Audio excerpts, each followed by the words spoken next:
Қазақстан Республикасында төлемдер мен төлем жүйесі туралы арнайы заң бар. Ол жерде төлемдердің түрлері көрсетілген: қолма-қол ақшамен және қолма-қолсыз ақшамен. Қолма-қолсыз ақша кезінде банктік карталар мен немесе QR кодтар қолданылады. Сондықтан да егерде кәсіпкерлер тек қана қолма-қол ақша талап ететін болса, бұл жерде тұтынушылардың құқығы бұзылады.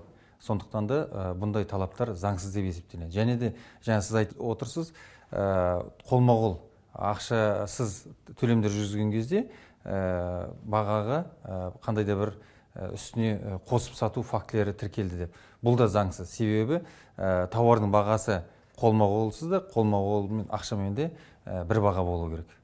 Бұндай жағдайлар орын алатын болса, бізде арнайы кол орталығы бар, 1414 нөмірімен хабарласуға болады, немесе жергілікті кірістер комитетінің органдарына шағымданса, біз ондай фактілерді тексеріп, тиісті шаралар қабылдайтын боламыз.